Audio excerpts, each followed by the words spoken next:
another thing that they have discussed over is Allah is ala kulli shay'in qadir. Itni baat to sabko musallam hai. Allah can do everything. One of the things people then ask is, if Allah can do anything, can Allah make somebody else like himself? भी अगर अल्लाह सब कुछ कर सकता है तो क्या अपने जैसा कोई और खुदा भी बना सकता है या नहीं? If Allah can, then would they be two gods? And if Allah can't, then Allah, He's not ala kulli shay'in qadir then. Do you understand the problem? Yes. If Allah can do everything, then can Allah make another God like Himself? And if Allah can't, then it's not fitting for Allah to declare inna Allah ala kulli shay'in qadir.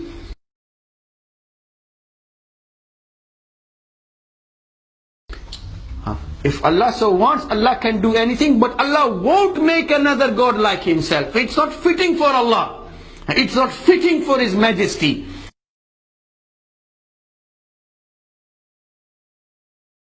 Similarly, people used to say, can Allah lie?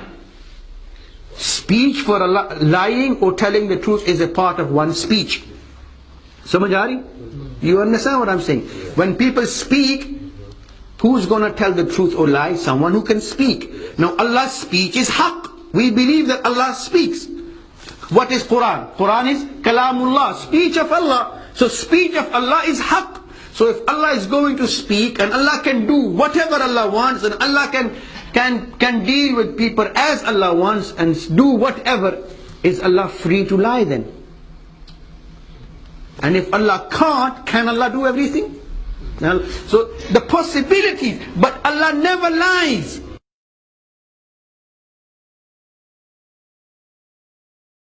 It's not fitting for Allah to lie. Let no man go away today and say Sheikh Mumtaz was saying Allah can lie. No. What I'm saying is Allah does not lie. Maulana Rashid Ahmad Gangohi rahimahullah in his Fatawa Rashidiyah has clearly specified anyone who says Allah lies is a kafir. If lying is not fitting for Allah, Allah is subhanallah, Allah is glorious. But the option is there for Allah subhanahu wa ta'ala. But Allah is, because He is haqq, He will never take that option. He will always speak what is haqq.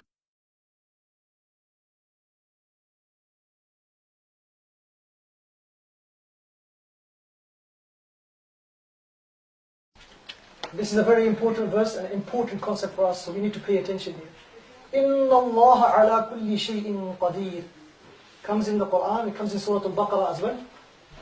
Allah subhanahu wa ta'ala says, if we go to the translation, verily Allah subhanahu wa ta'ala is capable over all things. Here, we need to be careful in what we say, because this goes into the aqeedah of every single Muslim.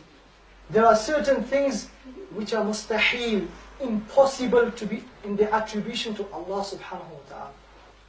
We cannot attribute to Allah subhanahu wa ta'ala naqais. What are naqais? A naqs is something which is a deficiency, a defect. A defect, a deficiency cannot be applied to Allah subhanahu wa ta'ala. So when we mention this verse and we see the word kul in it, we have to be careful how it's understood. If somebody says everything, meaning no exceptions, na'udhu billah, and then decides to attribute to Allah subhanahu wa ta'ala naqs, this is dangerous. This is kufr, to attribute to Allah subhanahu wa ta'ala a naqs, something which is a deficiency, is disbelief by consensus of the ulama. Here we need to be careful that in the word kul here, we have to take out the deficiencies, those things which cannot be attributed to Allah subhanahu wa ta'ala. For example, we cannot say, na'udhu billah, Allah subhanahu wa ta'ala is capable of lying. Na'udhu billah, Allah subhanahu wa ta'ala is capable of taking a son.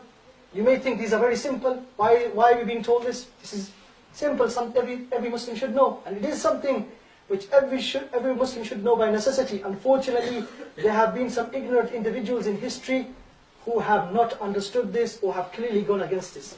An example, we have within one of the great books of Aqeedah of al-Sunnah wal Jama'ah, the Sharh of al-Barahin of Imam al-Sunusi rahmatullah alayhi, he says, قال الإمام محمد بن يوسف السنوسي ونقل عن ابن حزم أنه قال في الملل والنحل أنه تعالى قادر أن يتخذ ولدا أعوذ بالله من الشيطان الرجيم إذ لو لم يقدر عليه لكان عاجزا فانظر اختلال عقل هذا المبتدع.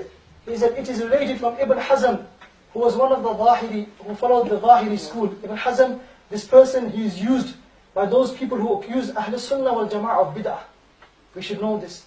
They use him in many of their books, and he is one of the leading figures. He is from maybe the 5th or the 6th century, and he is from the Zahiri school, and then he left the Zahiri school, and it is not a school of the Ahl Sunnah anyway. Inside fiqh, he left that school, and then he began to claim he was a mujtahid, a person capable of deriving the legal rules from the text. He claimed that for himself. He says it is related from Ibn Hazm in his book Al-Milal wal-Nihal that Allah subhanahu wa ta'ala was capable of taking a son. Because if he were not capable, in the view of Ibn Hazm, then he would be powerless. And he says, Al-Imam Muhammad bin Yusuf al-Sunusi, look at the mental derangement of this innovator. People accuse us of innovation within the furu', in the branches of the fiqh. The furu' are the branches. The usul, things like the aqaid, the belief. The furu' are what we call the branches. Like for example, the fiqh of praying, the fiqh of zakah, the fiqh of those things that relate to the actions. People accuse us of bid'ah, al-Sunnah, you do bid'ah, you do acts which are bid'ah within ibadah, and so forth. Here is an example of someone doing bid'ah within the aqaid, saying a thing which it is not allowed to say in the core of the belief of the Muslims. Here we want to reiterate the point, إِنَّ اللَّهَ عَلَى كُلِّ شَيْءٍ قَدِيرٌ. Allah is capable over all things, or able over all things. Here the word kul is used, but it is specific in the sense that we have to take out what? Everything which is not, it is not correct to attribute to Allah. All the mustahilat, the impossibilities. And these impossibilities include things like lying, any bad traits. We cannot attribute them to Allah subhanahu wa ta'ala.